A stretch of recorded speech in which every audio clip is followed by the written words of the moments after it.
სასპორტო საზოგადოება აჭარის მთავრობის მიერ მერაბ ნაგერვაძის გათავისუფლების გადაწყვეტილებას იწონებს. დღეს სპორტსკოლასთან გამართულ შეკრებაზე სპორტული ფედერაციების წარმომადგენლებმა არჩილ ხაბაძეს გადაწყვეტილება მოუწონეს და ხელწერილითაც დაუდასტურეს. სპორტული ფედერაციების წარმომადგენელთა ნაწილი მიიჩნევს, რომ გადაწყვეტილება სრულიად სამართლიანია და ამ უწყებას სპორტში მეტად ჩახედული ადამიანი უნდა კურირებდეს. მერაბ ნაგერვაძის შემცვლელად სპორტსკოლის დირექტორი მუხრან ვახტანგაძე სახელდება. შეკრებაზე დღეს თავად ვახტანგაძეც იმყოფებოდა, რომელიც ამბობს, რომ ამ პოსტზე სიამოვნებით იმუშავებს, თუმცა ჯერ შეთავაზება არავისგან მიუღია. ჩვენ გავაკეთეთ მოთხოვნა სპორტულმა ფედერაციებმა ბატონ არჩილ ხაბაძესთან, ამ ადამიანმა ჩვენი გულისტკივილი მიიტანა გულთან ახლოს და მიიღო ესეთი გადაწყვეტილება და ჩვენ მივესალმებით ამას და მთელი სპორტული საზოგადოება ბატონ არჩილ ხაბაძეს გვერდით დადგება.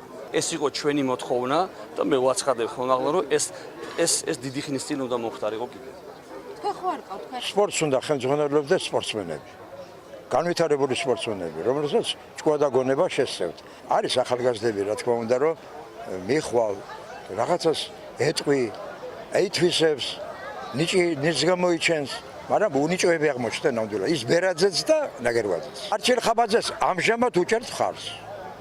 მისი გადაწყვეტილება არის სწორი და ჩვენ იმპიჩმენტი რო ახსენეს, ჯერ ერთი მასალგენია სპორტის უმაღლეს საბჭოში, იმას უნდა ეთქვა ეს და არა ფინანსისტ ჩიტიშვილს.